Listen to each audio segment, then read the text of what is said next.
Let's take a look at LeetCode programming problem 1704. Determine if string halves are alike.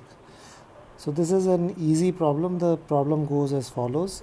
We are provided with an input string, and this string is of even length always, and if the first half of the string contains as many vowels as the second half of the string, then we consider it to be alike. Both the halves are alike, and we return true, else we return false. For example, as this has been specified over here, if the input string is book, so it's an even length string of length 4. So if I divide it into half, so this has one vowel O, and this first half has one vowel O, and the second half also has one vowel O.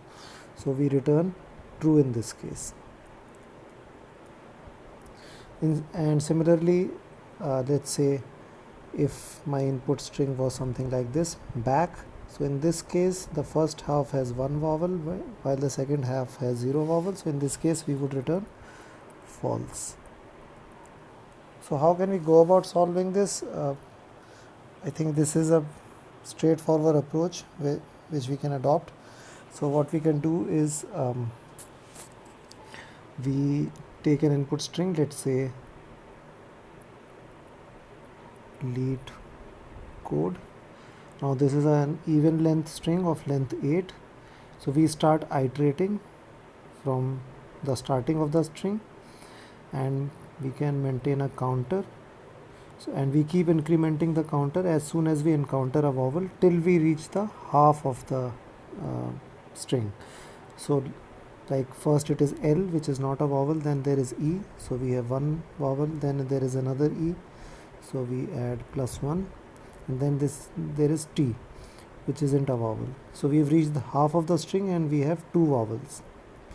Now what we'll do is that once we have reached the second half, we'll keep decrementing the vowels as we encounter them. So C is not a vowel, so we do nothing. O is a vowel, so we do a -1, so this becomes 1. Now we move forward. D is not a vowel, then E is a vowel, so we again do a -1, and finally the count is 0. So if the final count is 0, we return a true. If the final count is not 0, then we return false. So this is a simple ON complexity approach for finding out whether the two halves of the string contain the same number of vowels. So if you would want to check out the programmatic solution for this, please check the link which I have added in the description. Thanks for watching.